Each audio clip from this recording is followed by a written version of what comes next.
Muy buenos días, amables televidentes. Sean todos bienvenidos a su programa Derecho y Justicia Social. Damos las gracias a Dios por otra oportunidad, por la vida, por todo lo bueno que nos da y también por las cosas que no pensamos que son buenas. Todo obra para bien y es importante que pensemos en eso continuamente. Y hoy tenemos en Éxodo capítulo 20 del versículo del 1 al 3, Dios pronunció estas palabras: Yo soy Yahvé tu Dios, que te he sacado del país de Egipto, del lugar de esclavitud. No tendrás otros dioses fuera de mí. Es sumamente importante tener la palabra de Dios en nuestras vidas y reconocer a Dios como nuestro Señor, como nuestro Padre, que envió a su Hijo para que tengamos vida eterna, para que esté con nosotros. Y como todos ustedes saben, el tema de la familia no puede quedarse. Esa importante institución, como lo es la familia, creada por Dios, esa célula social que Dios hizo para que aprendamos, comencemos a aprender a vivir en comunidad, a vivir unidos, a vivir juntos como hermanos, a tratarnos como hermanos, con un amor realmente fraterno, con un amor sin condiciones. Debemos amar al prójimo. Y la familia es la primera institución donde tenemos que practicar este amor, porque Dios nos creó por amor existimos.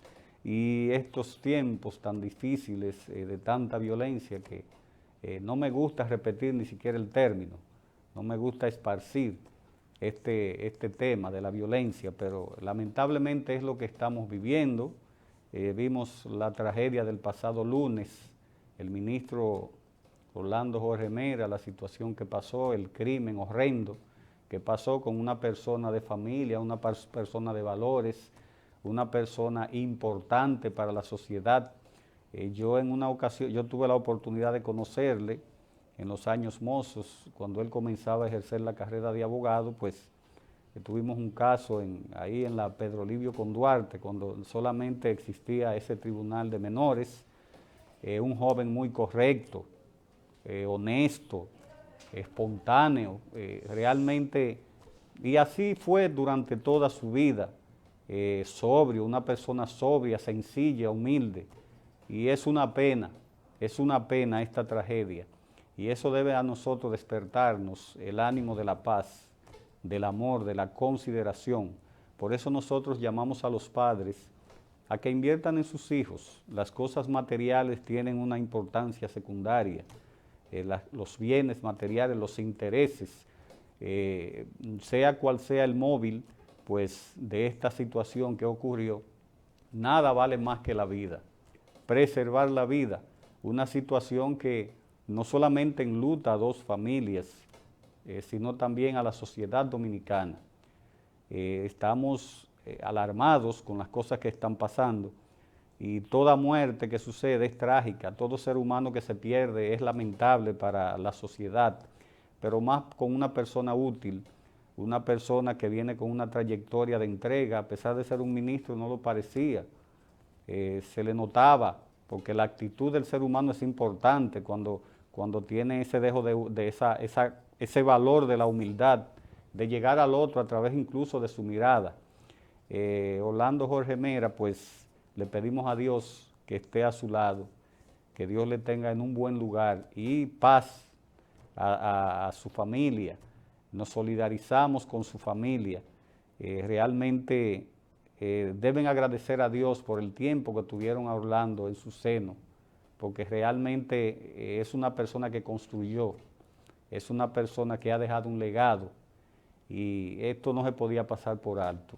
Realmente reconocer el valor de este joven, un hombre joven todavía con un futuro grandioso por delante, de lo que pasó su padre cuando fue presidente de la República, su familia. Esto a él no le afectó en el sentido del odio.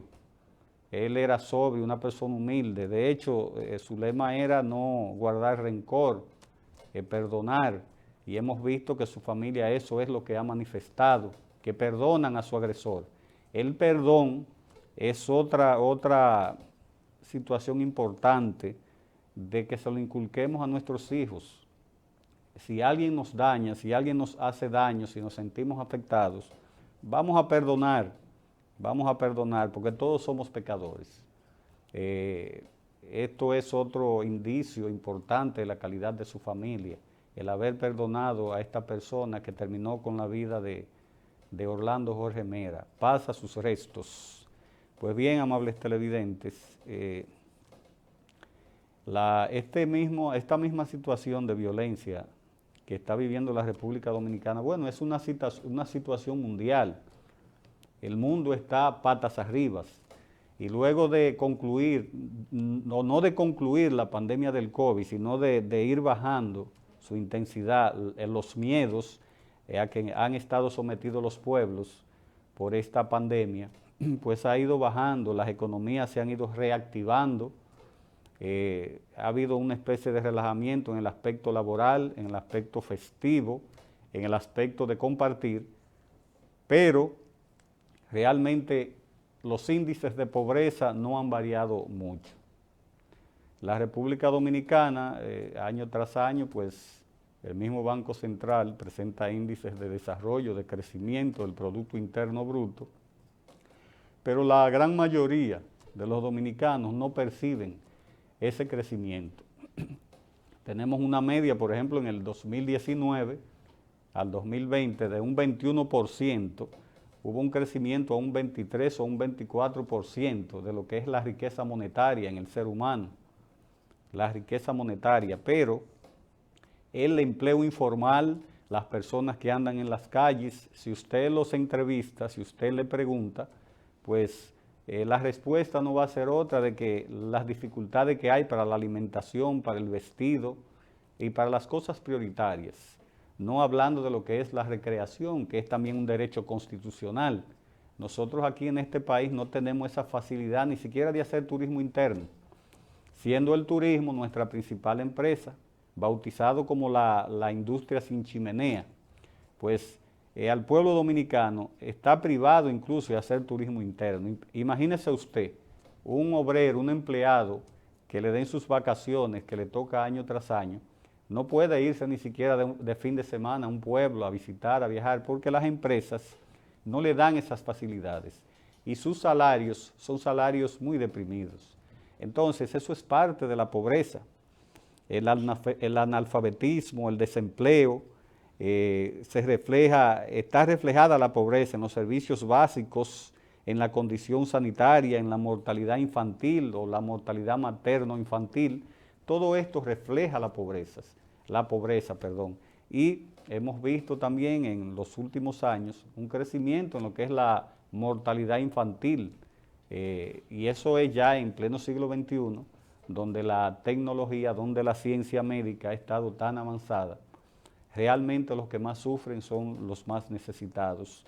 Por eso se hace un llamado, especialmente a este gobierno, porque siempre hablamos de la gran actitud que ha mostrado el presidente Luis Abinader en la administración de la cosa pública. Él de entrada, él está dando su salario a 13 instituciones benéficas, dona su salario. Y si bien es cierto que el presidente, pues, no tiene la necesidad de cobrar ese salario porque es una persona rica de cuna, no es menos cierto que los funcionarios y los ministros de su gobierno deben tomar una actitud parecida, porque según se nota desde fuera, aparentemente el presidente va solo, se ve como solitario en lo que es la administración de la cosa pública, y no debe ser. Los ministros, las personas que están a su lado, no queremos decir que no estén trabajando a nivel administrativo, pero que sí la población sienta que estamos representados, que la administración pública es fuerte, y es fuerte para el pueblo. Eso debe demostrarse, no quizás nada más en un desprendimiento salarial, bueno, porque la misma palabra dice que el obrero hay que pagarle su salario, pero también tenemos un país pobre, donde hay altos salarios, exorbitantes salarios y otros beneficios para todo aquel que ejerce una función pública. Y eso va en contra del sistema de pobreza que tenemos. Hay muchas cosas que han mejorado especialmente en la salud. Hay cosas que han mejorado, pero hay otras que hay que resolver. Por ejemplo, ¿cómo es posible que usted vaya a un centro médico privado y a usted le pidan 20,000, 30,000, 100,000 pesos para recibirle un paciente que va en estado de gravedad, en violación a las leyes y la Constitución? Eso es algo que el Estado tiene que resolver, los gobiernos tienen que resolver, porque se trata de la vida humana. Toda persona que va a un hospital, que va a una clínica privada especialmente, debe ser recibida sin condiciones, porque dice nuestra Constitución que la salud es gratuita. Por eso yo exhorto a todo dominicano que tome, aunque sea una de esas constituciones de bolsilibros, y se la echen en los bolsillos. Esa es una cultura que se practica mucho en los países suramericanos. Y usted puede